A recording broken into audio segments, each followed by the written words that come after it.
Bueno, hablar del Espíritu, sinceramente, como ustedes ven en sus boletines, siempre fue para mí un desafío, de veras, sinceramente, porque hay mucha confusión al respecto y la mayoría de las enseñanzas no tienen fundamento sólido. De hecho, no hay enseñanzas como tal. Se toman pasajes aislados de aquí y de allá, se da una débil interpretación ahí, se trata de dar alguna enseñanza por ahí parcial y se vuelve sensacionalista, esperando que haga lo que no hace y creyendo que es lo que no es. Entonces, pero desgraciadamente los que predicamos expositivamente, los que seguimos las doctrinas reformadas, a veces incluso nosotros mismos a veces no hablamos del Espíritu Santo como tal, con seguridad. No hablamos con mucha frecuencia porque no queremos que la gente se confunda, porque aunque diferimos de las enseñanzas con respecto al Espíritu Santo de la iglesia emergente, es decir, de la iglesia carismática y otros movimientos, muchos predicadores incluso profundizan en esa doctrina, más bien no profundizan en esa doctrina por carecer de seguridad, por carecer de conocimiento. Claro que hablar del Espíritu es demasiado amplio. Uno puede estar mucho tiempo hablando de esto. Me preguntaba Jorge ayer, ¿va a hablar del Espíritu Santo de qué? ¿De qué? En realidad, sinceramente, tengo que hablar de una manera muy general y vamos a ver algunos aspectos de lo que es el Espíritu Santo, lo que ha hecho, lo que sigue trabajando en nuestra vida. Entonces no voy a presentar un tema en particular, sino de forma general lo que es el Espíritu Santo. Entonces, aquí tengo varios puntos al respecto que debemos analizar. He tomado, pues, por supuesto, algunos comentarios como los de Trench, acerca de lo que es la doctrina del Espíritu Santo, Cregan, Berkhoff y algunos otros comentaristas que me han ayudado, por supuesto, a conceptuar lo que es el Espíritu Santo. Y como les digo, es extensísimo, hay demasiados puntos al respecto. De hecho, Trench, él le llama la persona y las obras del Espíritu Santo. Y su persona es única, su obra es maravillosa. Fíjate todo lo que produce el Espíritu Santo y escucha, produce fe, regeneración, que es el siguiente doctrina que vamos a ver, por medio del nuevo nacimiento, regeneración por medio del nuevo nacimiento y por medio del Evangelio. Luego produce convicción, entrega, seguridad, santidad, permanencia en Cristo. Eso es vivir en el Espíritu Santo. Otra vez, entrega, santidad, seguridad y permanencia en Cristo. De esa manera, todas las bendiciones de la salvación vienen a nosotros cuando estamos en el Espíritu Santo, cuando somos creyentes y el Espíritu Santo nos ha limpiado, nos ha lavado y de alguna manera, por supuesto, nos ha bautizado. El Espíritu Santo nos libera del estado de condenación. El Espíritu Santo nos libera del pecado y de la muerte. El Espíritu Santo nos ayuda a cumplir la ley. El Espíritu Santo cambia nuestra naturaleza. El Espíritu Santo nos da poder para la victoria sobre el pecado. El Espíritu Santo confirma nuestra identidad como hijos de Dios. El Espíritu Santo garantiza nuestra gloria eterna. Imagínate, el Espíritu Santo ayuda a nuestras oraciones. El Espíritu Santo incluso cumple la voluntad de Dios en nosotros, los que creemos. Hay un crescendo de alabanza en todo esto, ¿no? Alabanza en el capítulo 8, incluso de Romanos, cuando tú lo ves ahí, realmente hay un crescendo como ninguna otra parte del Nuevo Testamento, hasta la culminación de una doxología maravillosa y adoración a Dios. De hecho, el doctor Trevor Cregan, uno de los profesores del seminario cuando comenzamos a estudiar, dice así: el trabajo del Espíritu Santo es, por tanto, el aumento, escucha esto, el aumento constante y progresivo de iluminación cristiana en la revelación inspirada y añade, el testimonio del Espíritu Santo produce una comunicación profunda acerca de la certeza, de la confiabilidad de la palabra de Dios en la mente y en el corazón del hombre. Fin de la cita. ¡Wow! Eso es lo que hace el Espíritu Santo. Imagínate, realmente estaremos tan solo dando una probadita, pues se puede decir, de todo lo que es, de toda la obra, de todo el ministerio del Espíritu Santo, de todo lo que dice la Escritura, su poder, su ministerio, sus obras y sus maravillas. Vamos a estudiar aquí 8 características, 8 que vamos a condensarlas. Se puede decir que nos vamos a ir brevemente hacia lo que es el Espíritu Santo. 8 características que nos darán un panorama general lo más completo posible para que nos llevemos una clara idea de sus obras. Así que, para no enumerarlas, desde ahora comienzo a decir el primero, el número 1. En primer lugar, creo que es conveniente verlo desde el principio, es decir, desde Génesis, el primer punto de vista, la primera característica, cuando podemos poner el Espíritu Santo en el Antiguo Testamento. Vamos a verlo ahí. El Espíritu Santo, como ustedes saben, aparece desde el principio de la Escritura. Ahí es donde comienza todo. Es como un agente divino en la creación. Cuando dice, y el Espíritu de Dios se movía sobre la faz de las aguas, ¿te acuerdas? En Génesis 1, versículo 2, se movía sobre la faz de las aguas. Ahora noten que la palabra o la frase se movía sobre, escucha esto, denota una incubación en el original hebreo, es decir, que él daba energía, estaba dando energía, vida y calor a todo lo creado.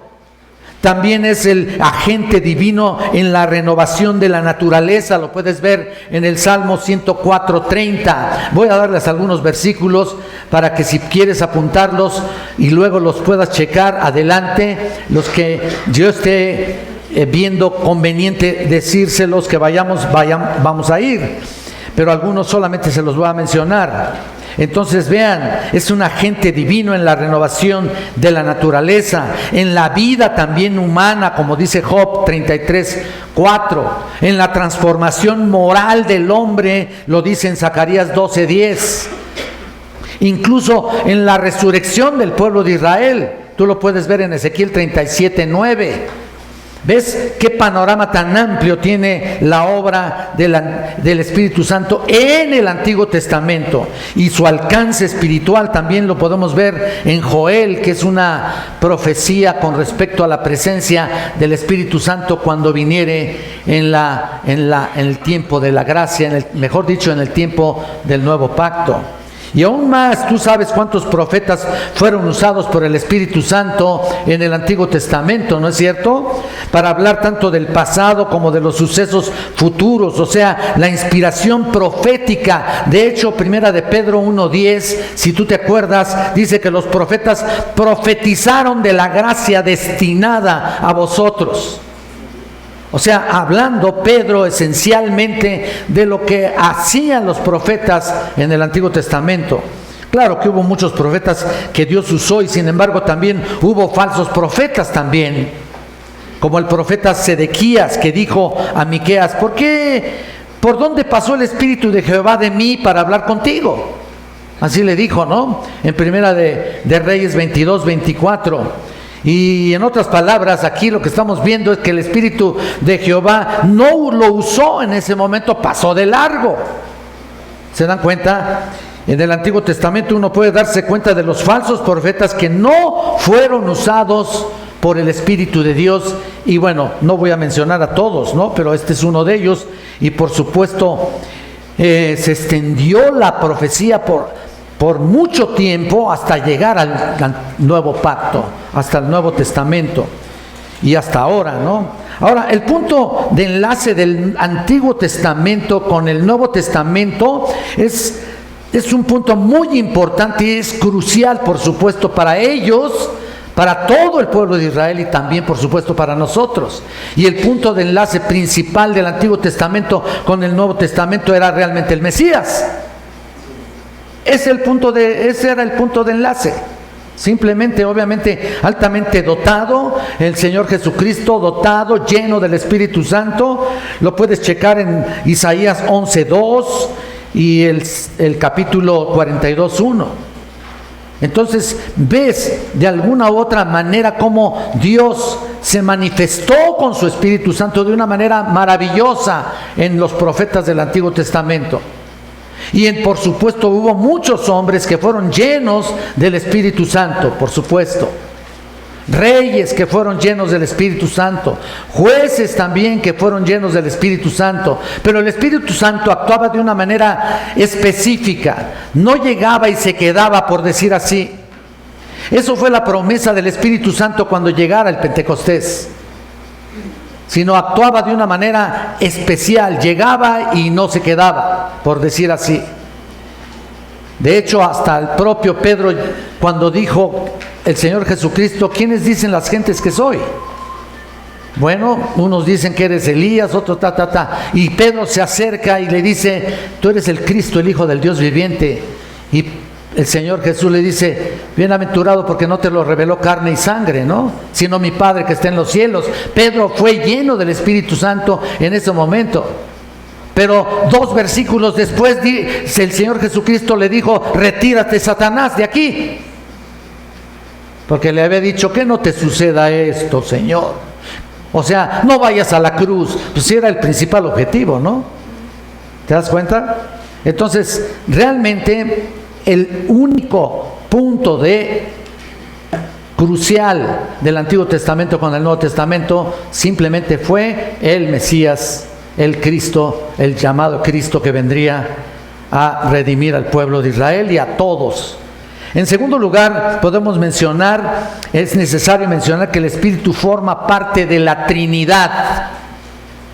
Ya vimos algo del Antiguo Testamento, no puedo escudriñar todos los pasajes relacionados con la presencia del Espíritu Santo en el Antiguo Testamento, pero puedo hablar del Espíritu Santo que forma parte de la Trinidad. La Biblia no expresa de una manera dogmática la verdad acerca del Espíritu Santo.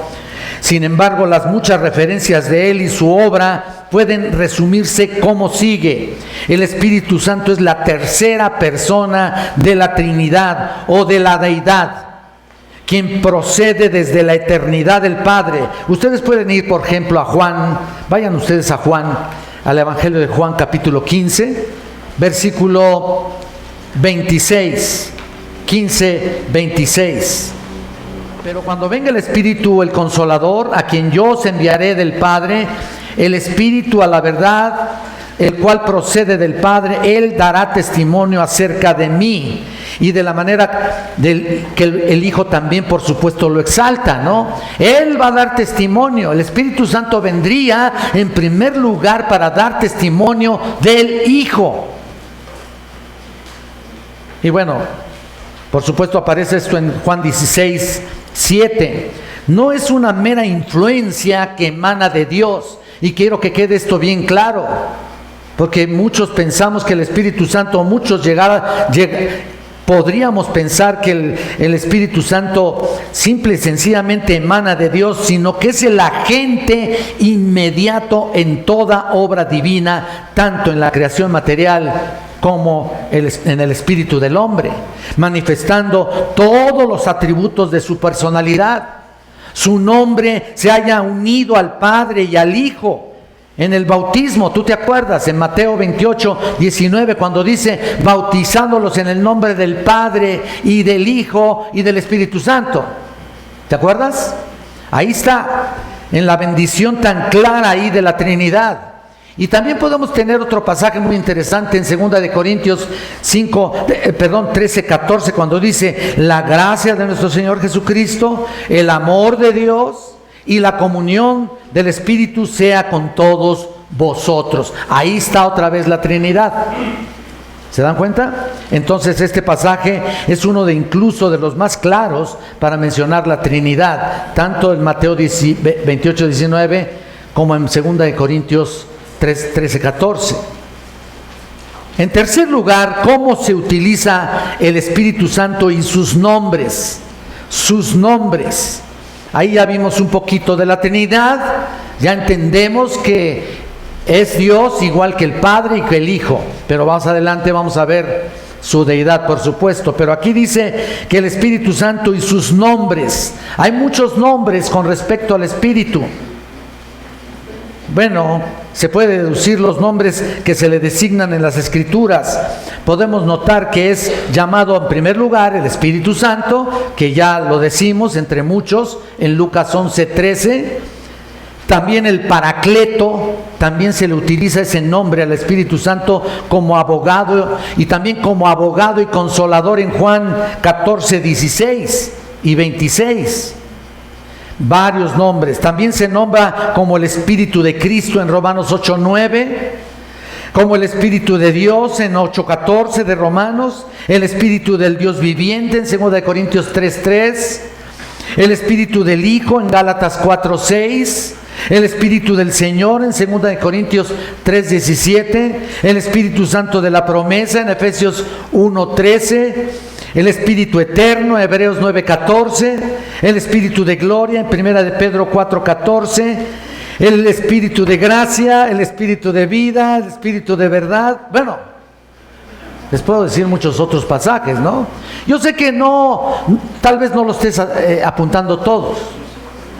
Tampoco estamos tratando de vender discos, No, pero si es posible que te compres el CD, sería bueno, ¿no? Ahí lo repasas todos y puedes tener un bonito y lindo devocional en tu casa. Entonces, el Espíritu de gracias en Hebreos 10:29 y el Espíritu de verdad en Juan 15:26. Esto es solo para darles algunos, o mejor dicho, la mayoría de los nombres en la palabra de Dios acerca de lo que es el Espíritu Santo. En cuarto lugar, tenemos que el Espíritu Santo y su personalidad. Su personalidad. Bueno, aquí tenemos varios puntos importantes que debemos considerar. En primer lugar, vemos el Espíritu Santo es una persona.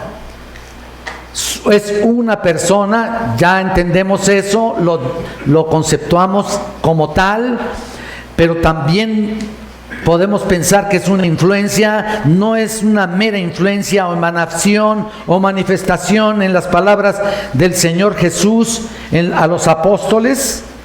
¿Te acuerdas cuando le atribuye el Espíritu Santo acciones propias de una persona? Cuando dice, yo rogaré al Padre, dice, y os dará otro consolador. ¿Te acuerdas? Otra persona igual que él, otro abogado que viene a interceder, por supuesto. Mas el Consolador, dice el Espíritu Santo, Él os enseñará todas las cosas y os recordará todo lo que os he dicho en Juan 14:16 y 26. Él os enseñará todas las cosas. En otras palabras, el Espíritu Santo tiene que ser en nosotros no solamente una presencia ahí inerte, una presencia pasiva ahí en nuestro corazón. No, el Espíritu Santo desde luego que forma parte de nuestra vida tan profundamente que nos va a enseñar a distinguir entre lo bueno y lo malo independientemente de la conciencia. El Espíritu Santo nos guía a toda verdad. El Espíritu Santo, por supuesto, va a enseñarnos todas las cosas. En otras palabras, todo lo que Jesucristo escribió aquí, todo, bueno, Él no, pero todo lo que se dice de Jesús y todas las demás escrituras, lo vamos a entender. Si ustedes ven en alguna ocasión a personas que no pueden realmente entender la Biblia, es más, dicen, no, esto se contradice, ¿no? Yo no puedo entender bien la Biblia. Ahí está, no puedo, no sé lo que dice. Porque esto es importante para nosotros, porque el Espíritu Santo reside en nuestra vida y por supuesto Él es el intérprete de las Escrituras, que nos ayuda a entender lo que dice aquí, lo que nos ayuda a entender su voluntad en tu vida y en la mía. Nos enseñará todas las cosas y os recordará todo lo que yo os he dicho. Entonces, mira, ¿qué más queremos, no? Y luego todavía dice, cuando venga el Consolador, Él dará testimonio de mí, en Juan 15:26. Y cuando venga, convencerá al mundo de pecado, de justicia y de juicio. ¿Te acuerdas de ese pasaje? Incluso alguna vez lo comentamos acá. Convencerá al mundo de pecado, de justicia y de juicio. ¿Qué quiere decir esto? Lo comento brevemente. Mira lo que es de pecado, porque domina este mundo el pecado, y los hombres tienen que darse cuenta que viven en esclavitud. En segundo lugar, de justicia, por cuanto Cristo cumplió las demandas de Dios para hacer justicia a través de su sacrificio en la cruz. Ahí está. De eso tiene que convencer a la gente. De eso tiene que darse cuenta la gente. Y en tercer lugar, de juicio, por el cual se avecina prácticamente el fin. Porque es de juicio, se avecina el fin, en el que Dios juzgará las obras de todos aquellos que serán condenados, incluyendo a Satanás. Ese es el juicio. El creyente verdadero no va a pasar por esto, por supuesto. Vamos a pasar por un tribunal, el tribunal de Cristo, pero no para condenarnos, sino para galardonarnos, lo cual, mira, nadie merecemos esto, ¿no? Entonces son características básicamente de la tercera persona de la Trinidad, como lo hemos visto, y de su personalidad. Además de todo esto, podemos notar que el Señor habla también de la blasfemia contra el Espíritu, ¿te acuerdas? Un tema delicado, por supuesto, un tema controversial hasta cierto punto, y quisiera enseñarlo muy pronto, pero ahí en Mateo 12:31 es una blasfemia contra el Espíritu como una persona divina que es. Este es un pasaje que requiere mucho cuidado para explicar, para no decir lo que la Escritura no dice en realidad. Entonces, hay que dedicarle, por supuesto, tiempo, momentos específicos de oración para saber lo que quiere decir. Y noten que también el Espíritu Santo se le puede contristar. Bueno, por supuesto, ningún creyente puede blasfemar contra el Espíritu Santo. Escuchen esto. Si el Espíritu Santo reside en tu vida, ningún creyente verdadero puede blasfemar contra el Espíritu Santo. Eso que te quede bien claro. Nadie. Pero sí puedes contristar, como dice en Efesios 4:30. Se le puede también resistir. En otras palabras, resistir significa, aquí ahorita no me dirijas, yo voy a hacer lo que yo quiero, ¿no? En Hechos 17:51. Y también en Hebreos 10:29. También cuando habla de que el que hiciere afrenta al Espíritu o contra el Espíritu, que significa haber ultrajado el Espíritu de gracia. Hay que tener en cuenta esto, y tenemos que mencionarlo firmemente, de una manera bien profunda aquí, en este sentido, porque a veces pensamos que no ofendemos al Espíritu Santo y lo ofendemos. A veces pensamos que estamos haciendo bien las cosas y ofendemos al Espíritu Santo, ultrajamos su nombre. Incluso no le permitimos que nos dirija, porque mi lógica es mejor que la tuya, Espíritu Santo. Por eso dice ahí que le resistimos a veces. Es una tragedia pensar en esto en un creyente verdadero. Entonces, como una persona, el Espíritu Santo habla también a los siervos de Dios, dándoles indicaciones. Ya vimos entonces que le podemos contristar, resistir, afrentar, todo lo demás, pero ahora también da especificaciones para el servicio de los santos. Lo podemos ver en Hechos 13, del 2 al 4. También el Espíritu Santo prohíbe.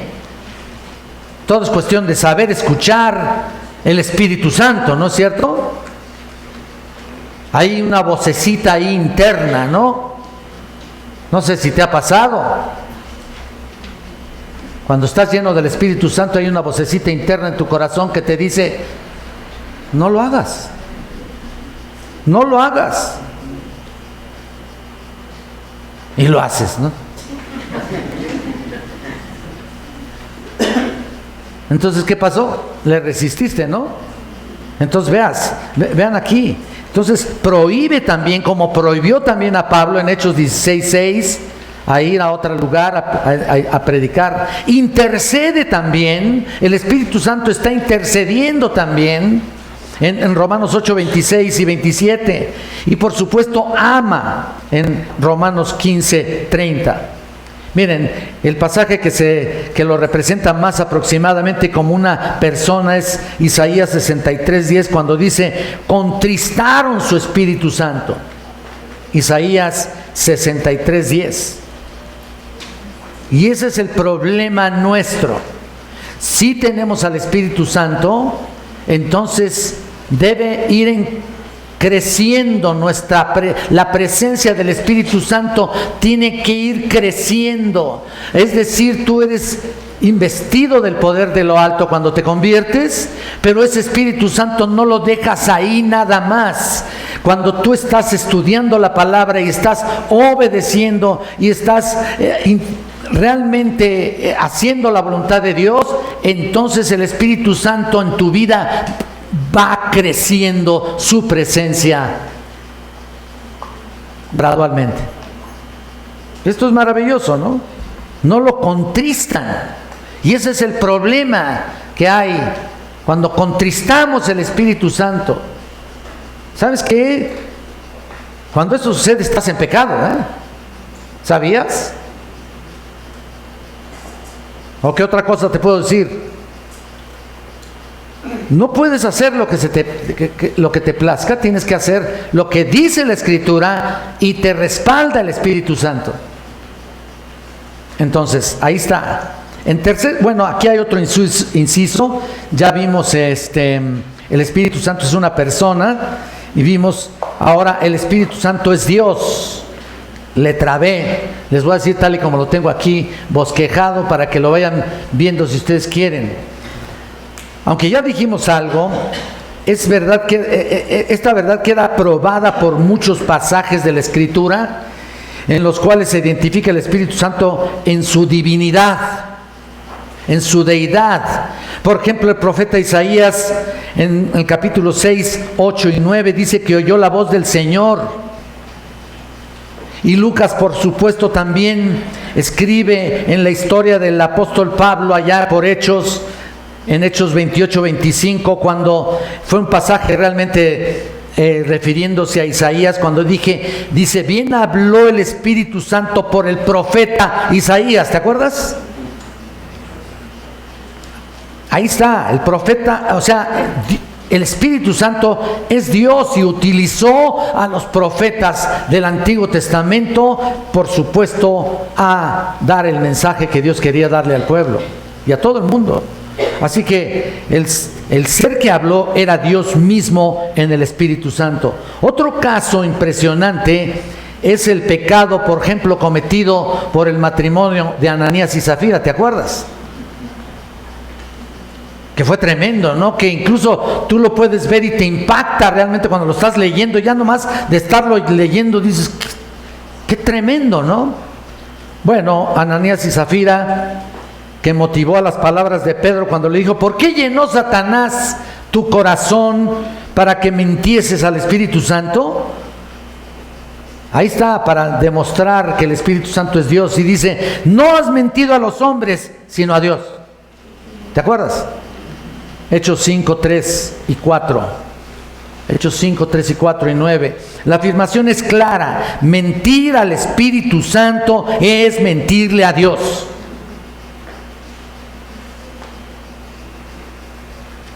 Las Escrituras atribuyen constantemente al Espíritu Santo los atributos de Dios, también como su omnipresencia, como su omnisciencia, como su omnipresencia. Su perfección también se agrega su santidad.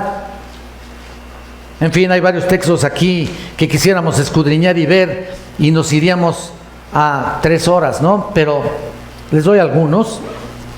Lucas 4:14, Efesios 3:16, el Salmo 139 del 7 al 12, Job 26:13. En fin, hay muchos más. Ahora, en quinto lugar, vamos a ver el Espíritu Santo y sus obras. Sus obras.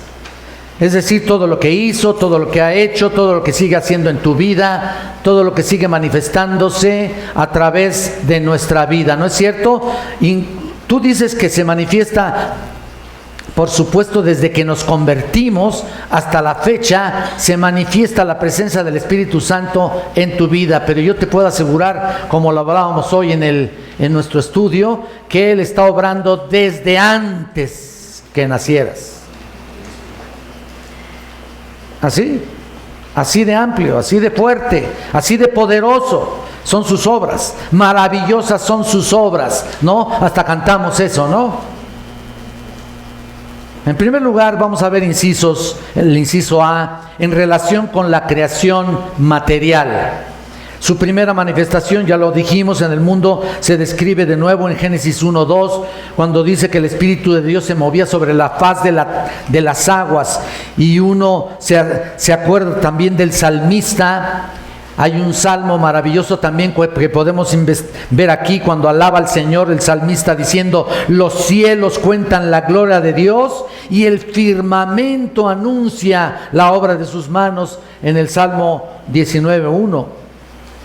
Cuando habla de esto, de sus manos, etcétera, etcétera, esto es un antropomorfismo. Un antropomorfismo significa que ilustrar la obra de Dios como si tuviera partes humanas o manos humanas. Por eso se le llama antropomorfismo. Lo puedes ver también cuando dice: cuando veo tus cielos, obra de tus dedos, ¿te acuerdas? Otro antropomorfismo ahí, la luna y las estrellas que tú formaste. Salmo 8:3. Incluso también puedes analizar cuando Job dice: por su espíritu adornó los cielos, hablando de su creación material, en Job 26:13. En fin, sus obras materiales son todas, todo lo que ves, todo lo que vemos. No hay nada que no haya sido hecho por Él. El Espíritu de Dios obra en la creación y en todas las cosas. Así, cada cosa, cada detalle que tú veas en la creación fue hecha por el Espíritu de Dios. Ahí está.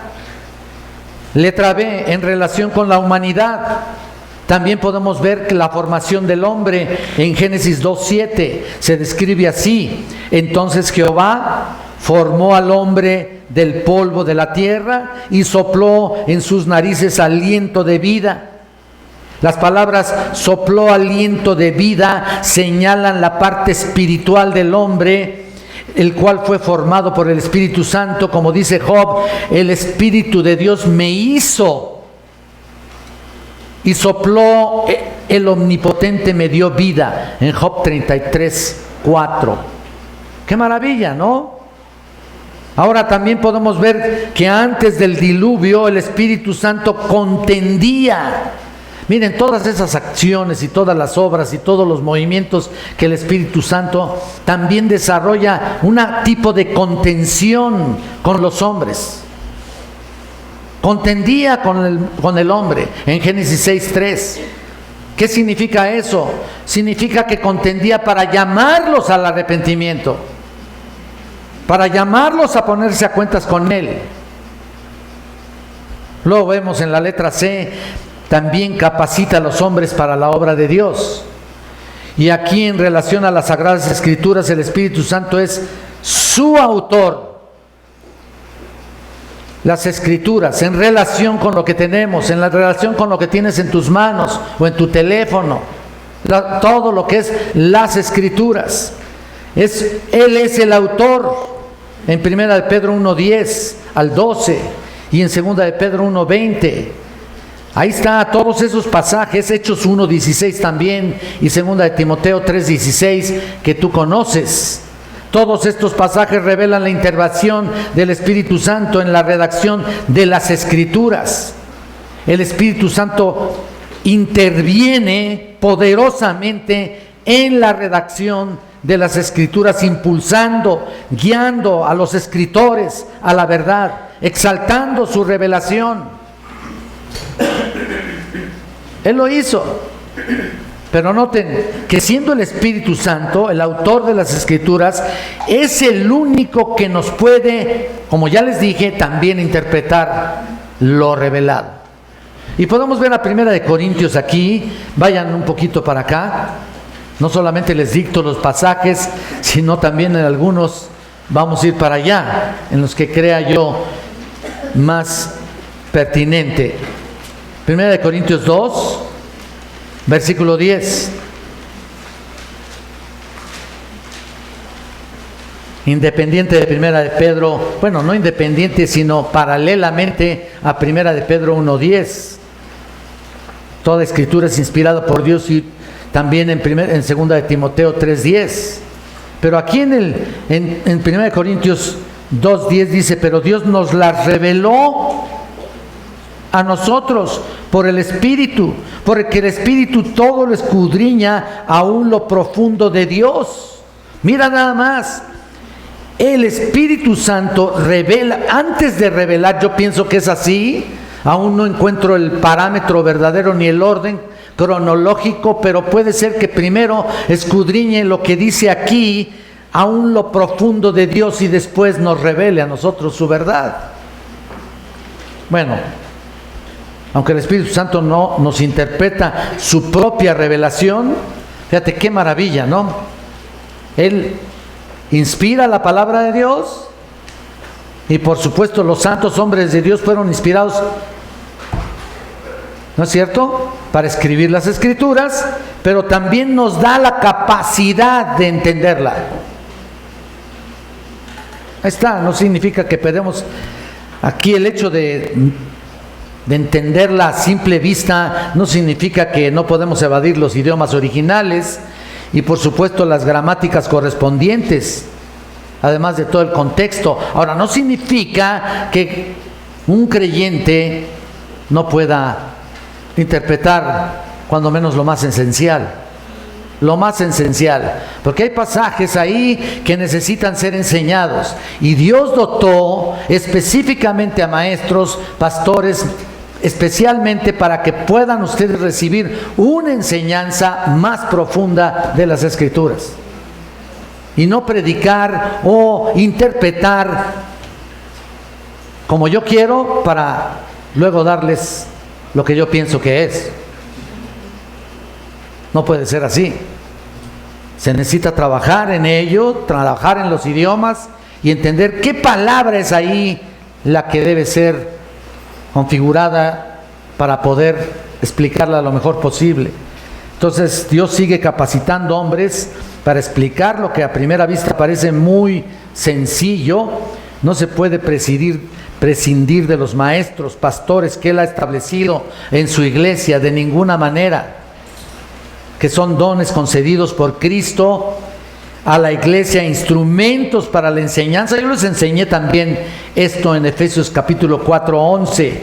Dones especiales que son instrumentos para la enseñanza bíblica en las manos.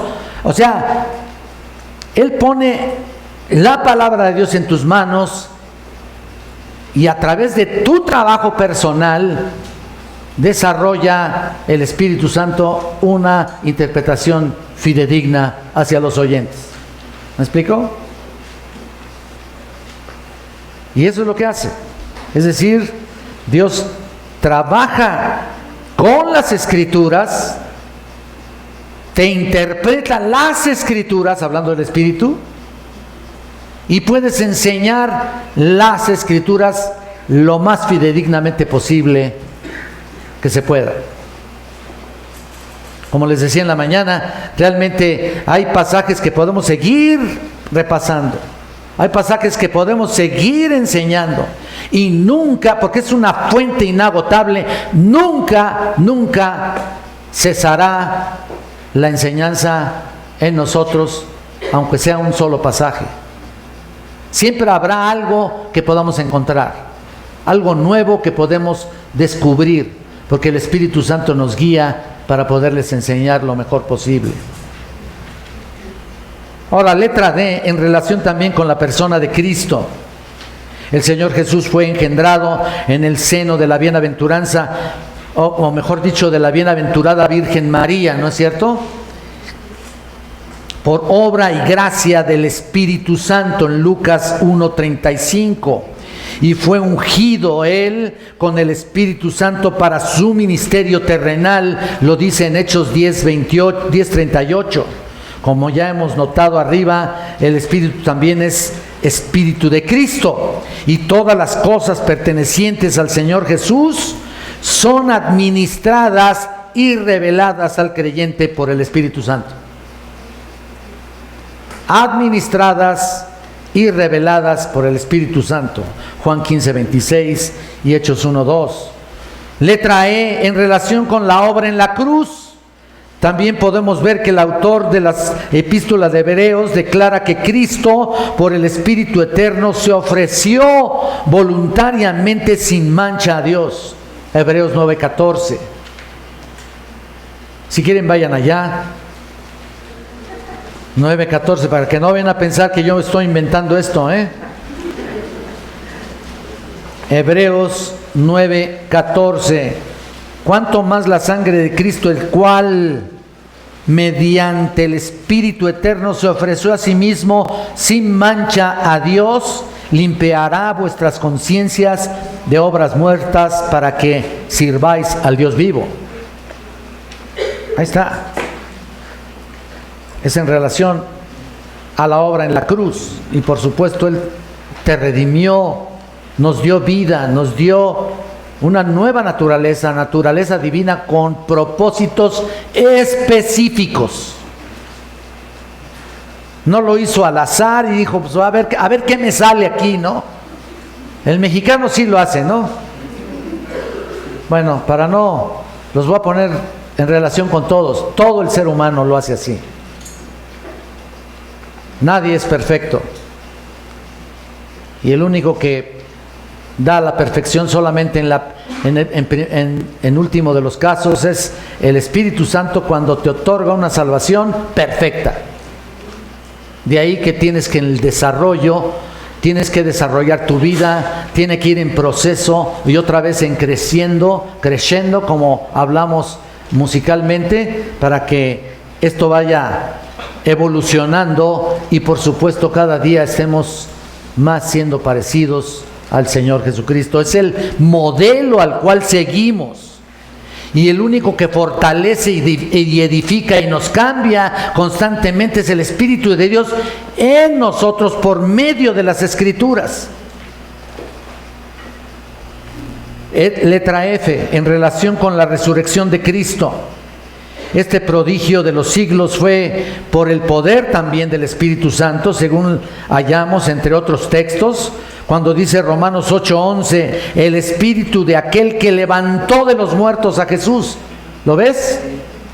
Que levantó de los muertos a Jesús. En otras palabras, intervino el Espíritu Santo, el Espíritu de Dios, para levantar a Jesús de entre los muertos. Maravilloso. Y también en relación a la iglesia, letra G, en relación con la iglesia, en cumplimiento de la promesa del Padre y del Hijo. Mira, en Marcos 1:8, Lucas 24:49, el Espíritu Santo vino sobre los discípulos formando la iglesia en el día de Pentecostés. Ahí formó la iglesia, ahí comenzó todo, no en la cruz. Comenzó en el día de Pentecostés y seguirá en ella hasta llevarnos al encuentro con su esposo, con nuestro esposo, por llamarle así. El Espíritu Santo habita en la iglesia como en un templo, habita en cada creyente, como cuando nosotros estamos aquí en cuatro paredes. Y está aquí el Espíritu del Señor, por supuesto, cuando estamos hablando la palabra de Dios, está manifestándose el Espíritu Santo aquí mismo, para redarguir, para enseñar, para hacer crecer y para incluso cambiar y ser transformados cada día más. ¿Se dan cuenta? Entonces, el Espíritu Santo vino sobre los discípulos y vino a la iglesia en el día de Pentecostés y seguirá llevando a cabo su obra en cada uno de nosotros, en su iglesia. También habita en la iglesia como un templo, ya les dije, y Él es el único que nos da unidad viva. Unidad viva. El Espíritu Santo es el alma de la iglesia. Por eso dice un cuerpo, un espíritu en Efesios 4:4, ¿te acuerdas? Cuando habla de la unidad ahí en el capítulo 4, por el Espíritu Santo las almas renacidas son bautizadas en un solo cuerpo, ¿no? Ahí está la iglesia. El cuerpo es la iglesia, según la expresión del apóstol Pablo cuando dice, porque por un solo espíritu fuimos todos bautizados en un cuerpo, en 1 Corintios 12:13. Todos fuimos bautizados en un cuerpo. Ahí estamos. Y es el Espíritu Santo quien obra así en la iglesia. Y luego también en la letra H, en relación con la iglesia local. O sea, ya estamos hablando de la iglesia general, ahora de la iglesia local, el origen y el ejercicio de los dones espirituales, es a lo que me refiero en esta mañana. Los dones espirituales en la iglesia se debe exclusivamente, por supuesto que Cristo los da, pero el Espíritu Santo los reparte a cada uno como Él como Él quiere. Ahí está. Cristo es el dador de los dones, pero el Espíritu Santo los reparte como Él quiere. En 1 Corintios 12, del 1 al 11, aparecen las palabras como neumáticos, manifestación del Espíritu. Y también hay otra palabra, carismatos, que es prácticamente los dones espirituales. Entonces, si Dios ha dado a la iglesia los dones espirituales, es por eso que es también llamada el templo del Espíritu Santo. Y por supuesto, si ha dado los dones del Espíritu Santo y si los ha repartido, obviamente hemos enseñado eso aquí en la iglesia, no solamente en el estudio bíblico, sino también en alguna predicación. Cada creyente nacido de nuevo, cada hijo de Dios verdadero, tiene un don espiritual, por lo menos un don espiritual. Y aparece tanto en 1 Corintios como en Efesios como en Romanos, los dones. Un don espiritual. Hay dones específicos que permanecen y hay dones específicos que comenzaron y desaparecieron. ¿Por qué? Por la revelación que está completa. Bueno, es toda una predicación esto también de los dones, ¿no? O sea que, caray, tendríamos que hablar, imagínense tantas cosas, pero ya lo hemos hablado, ya lo hemos dicho. Entonces, si Dios ha dado a la iglesia dones espirituales, es para llevarlos a cabo, para practicarlos. Tú dices, pues todavía no sé cuál es mi don. Pues si no asistes a los estudios bíblicos, pues mira, ¿sabes qué? O no lees la Biblia o la abres solamente el domingo, no te vas a dar cuenta nunca. Si tienes un don, es para trabajar para Cristo. En otras palabras, es para servir a Dios. Y tú tienes que hacerlo.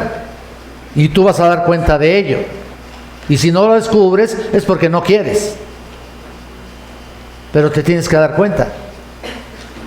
Bueno, letra I, en relación con los siervos de Dios, ahí se enlaza, ¿no? La persona del Espíritu Santo es la que guía a los obreros del Señor, tanto a los apóstoles como a los evangelistas, a los misioneros en todo el mundo, a los ancianos, a los maestros en la palabra, indicándoles realmente el contacto con las almas y también enviándolos a lugares donde la palabra de Dios debe ser predicada. Escogiendo a los siervos que han de cumplir con este trabajo. No es fácil realmente, ya poco encontramos al respecto. Me refiero especialmente misioneros. Ya no hay mucho misionero. Y realmente tienen que tener ciertas características.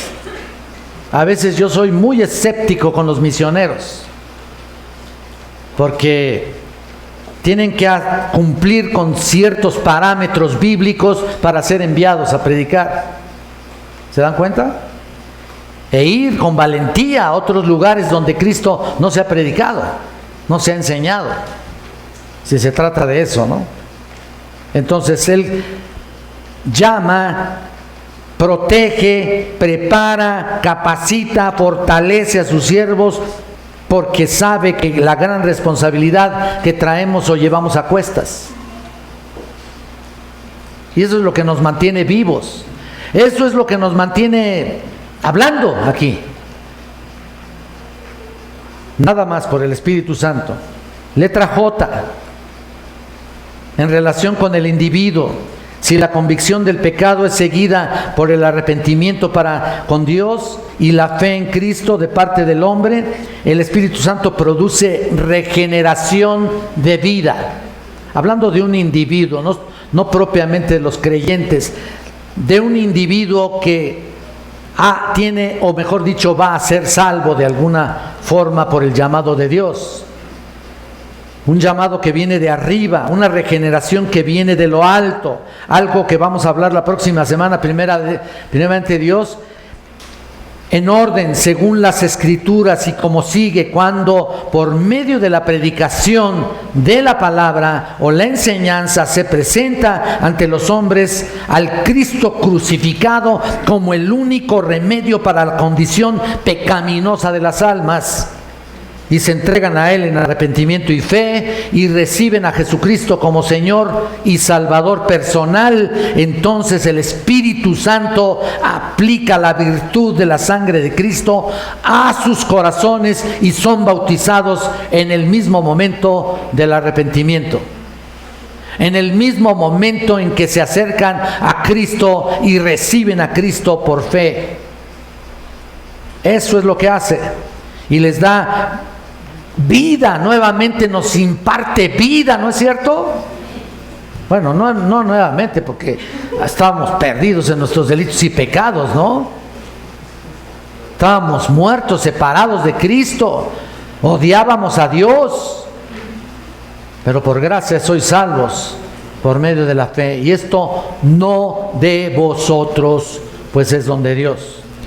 Entonces, ahí está, la semilla es la palabra de Dios y hace morada en el creyente. Hay varios textos, pero este es el mejor. Vayan a Tito, por favor. Ahora sí los invito para que vayan a Tito, capítulo 3, versículo 5. Tito 3:5, que dice así, mira, nos salvó no por obras de justicia que nosotros hubiéramos hecho, sino por su misericordia, por el lavamiento de la regeneración y por la renovación en el Espíritu Santo, el cual derramó en nosotros abundantemente por Jesucristo nuestro Salvador. Fíjate lo que dice, abundantemente. Me extraña aquí tanta debilidad espiritual que veo a veces. Para que justificados, dice el versículo 7, por su gracia viniésemos a ser herederos conforme a la esperanza de la vida eterna.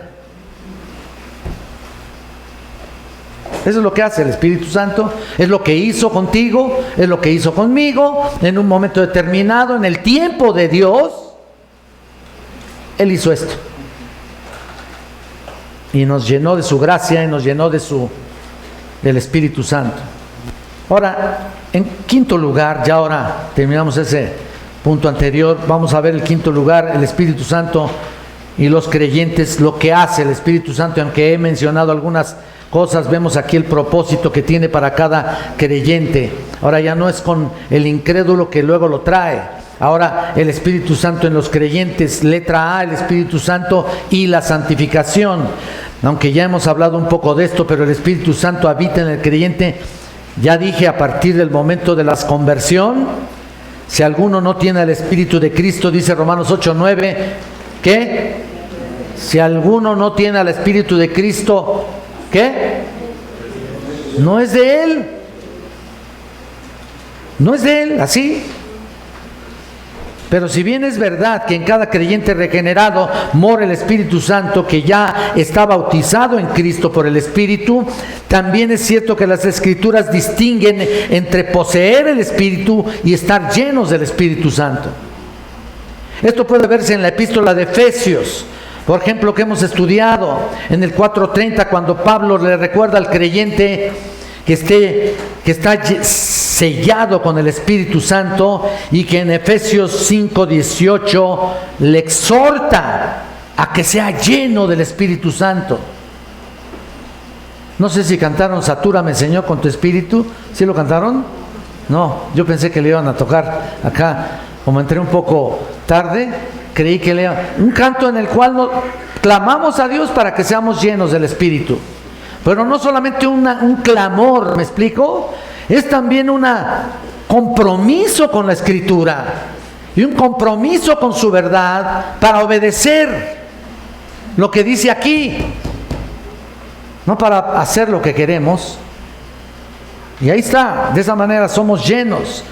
La Escritura presenta a Cristo como quien murió al pecado una sola vez, pero que vive para Dios eternamente, y el creyente incluso igual se apropia por su fe, identificándose con Cristo en su muerte, pero también en su resurrección, que vamos a hablar después de esto. Así que el Espíritu Santo te administra las cosas del Señor Jesús y te lleva por el camino de la santificación, un camino de veras difícil, muy difícil, que puede ser más difícil para unos que para otros, dependiendo de cómo esté tu compromiso con Él. Hay caminos muy fuertes, muy difíciles, hay caminos que están llenos de obstáculos y tienes que vencerlos. Y tienes que esperar en el Señor para que fluya tu caminar diario, tu vida cristiana vaya creciendo. Vayan a 2 de Corintios, por favor. Vean en el capítulo 3, versículo 18.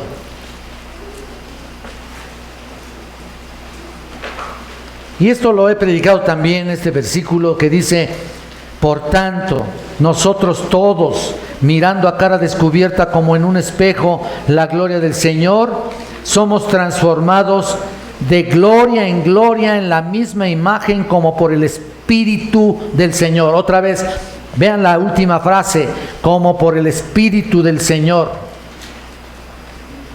Ahí está, eso es lo que hace. Somos transformados. Cada día debemos ser diferentes. Cada día debemos vencer un obstáculo. Cada día debemos comprometernos más, no para atrás. Luego decimos como los cangrejos, ¿no? Que vas para atrás, que vas en retroceso, te vas para atrás, y luego vienen los pecados, y ya cuando te das cuenta ya ni sientes los pecados, ya ni te afectan los pecados.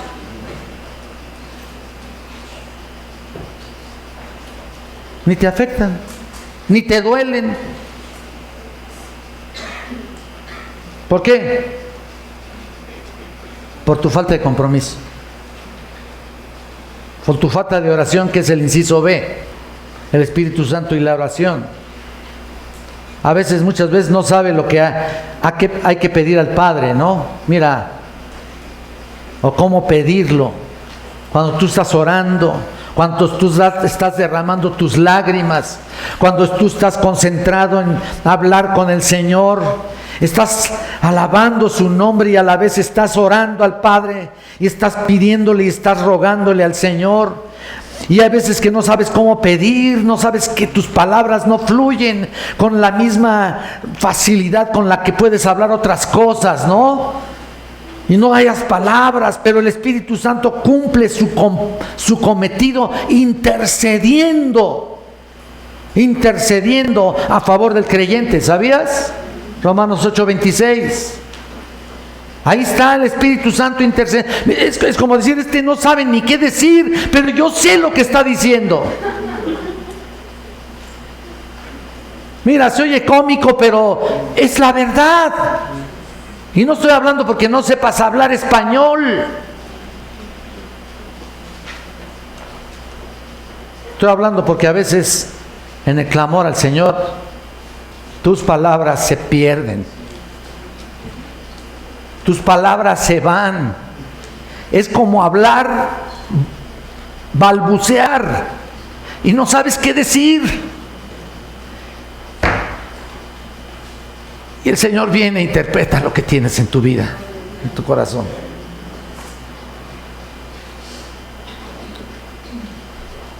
Y Jesús es nuestro intercesor a la diestra del Padre, ¿no es cierto? Y el Espíritu Santo es lo que hace en nuestro corazón. Por eso nos manda a orar el Señor. Orad sin cesar, para que no entréis en tentación. El Espíritu a la verdad está presto, pero la carne, ¿qué? Séptimo lugar, el Espíritu Santo y los símbolos. Ya voy un poco más rápido, o no sé si vaya rápido o lento, pero hay una variedad de símbolos del Espíritu Santo que es necesario saber. En el bautismo del Señor fue visto por él y por Juan el Bautista que descendía como paloma, ¿te acuerdas? Mateo 3:16, en el día de Pentecostés vino como un fuego ahí. El Espíritu Santo se presentó y repartió lenguas así con fuego sobre sus discípulos y sobre todos aquellos que estaban ahí en el día de la fiesta de Pentecostés. El Señor lo compara también con el viento en su plática con Nicodemo, ¿te acuerdas en Juan 3:8? El viento sopla, pero no sabes de dónde viene, de a dónde va. Ahí está también. Y también lo compara como el agua. Otras figuras en el Nuevo Testamento es el agua, ¿no? En el lavamiento del agua por la palabra.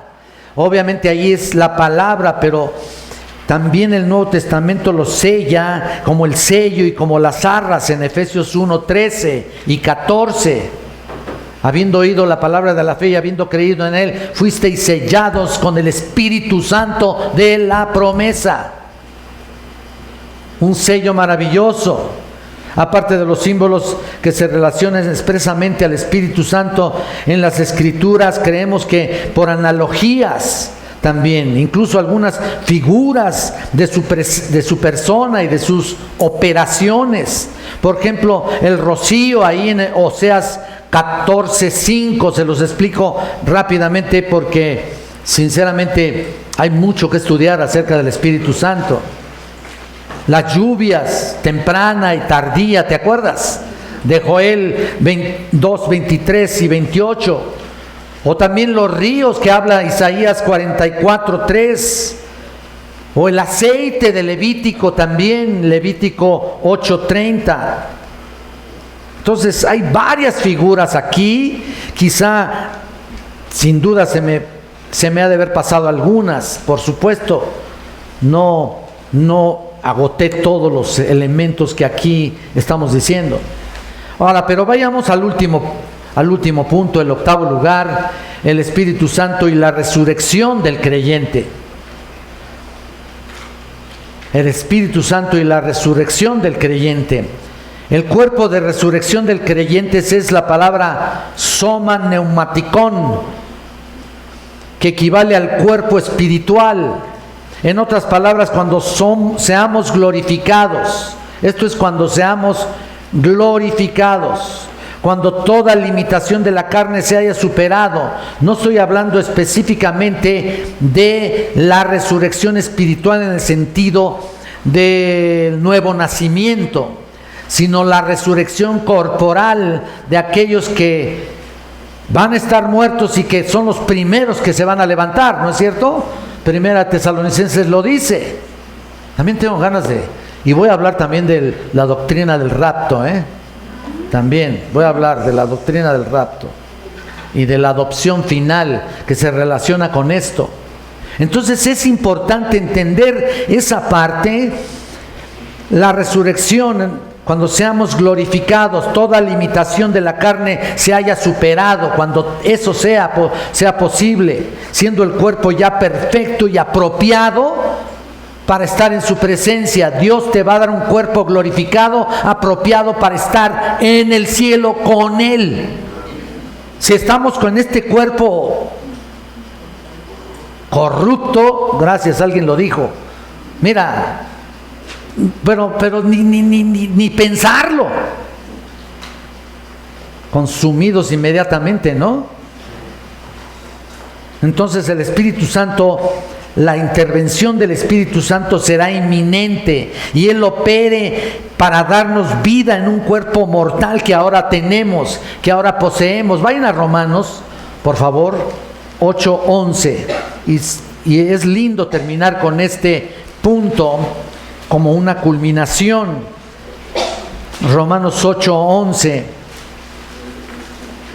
Cuando dice aquí, si el Espíritu, escucha esto, y si el Espíritu de aquel que levantó de los muertos a Jesús mora en vosotros, el que levantó de los muertos a Cristo Jesús vivificará también vuestros cuerpos mortales por el Espíritu que mora en vosotros. Gloria a Dios, caray. Te va a dar vida, nos va a dar una vida especial, innegable y por supuesto revelada en la palabra y en la armonía de la Trinidad, y hasta el punto en que vemos misterios tan inefables que han sido revelados. El Padre, por ejemplo, como fuente de su amor, ejerce su voluntad en el plan de salvación. El Hijo, impulsado por la gracia divina, lleva a cabo la obra de redención en nosotros por medio de su gran misión en la tierra, por medio de la muerte en la cruz. Y el Espíritu Santo aplica todo el valor de la obra de la cruz en poder, eficacia y excelencia en los corazones de los creyentes. Aquellos que hemos participado de la comunión del Espíritu Santo. En 2 Corintios 13:14. Vayan allá, por favor. 2 Corintios 13:14.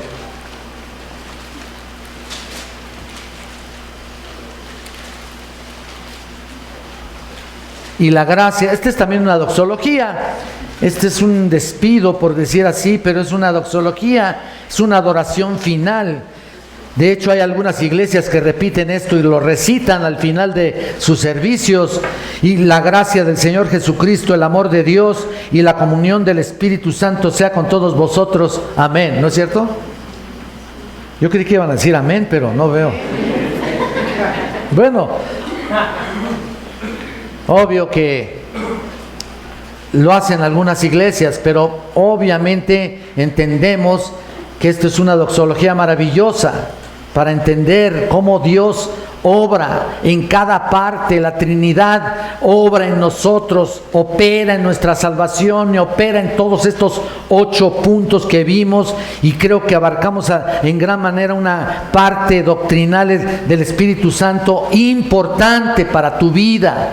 Pudiéramos decir que es lo más esencial para tu vida, para que sepas entender realmente qué es el Espíritu Santo y qué es lo que hace, tanto materialmente como internamente. Y estoy seguro que podemos alabarle y darle el lugar que corresponde y entender que sigue en nuestro interior, guiándonos, dirigiéndonos. Algunas veces tal vez no es que le cueste más trabajo, pero algunos son más tercos que otros, ¿no?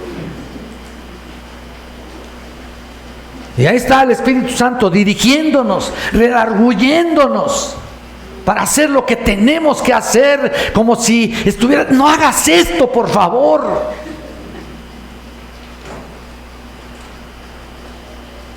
O para lanzarte una palabra específica en tu mente de origen en la Biblia, ¿no? Un versículo se te viene a la mente y aunque lo tengas ahí, de todas maneras, ¡pum!, cometes el pecado, ¿no? Pero el Espíritu Santo no descansará en seguir redarguyendo corazones tan testarudos como los nuestros.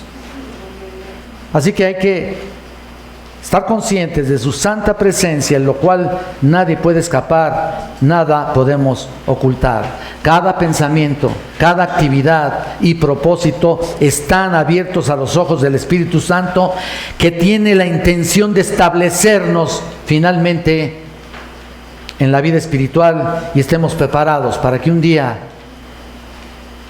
seamos aptos para el reino de los cielos. Oremos a nuestro Padre Celestial.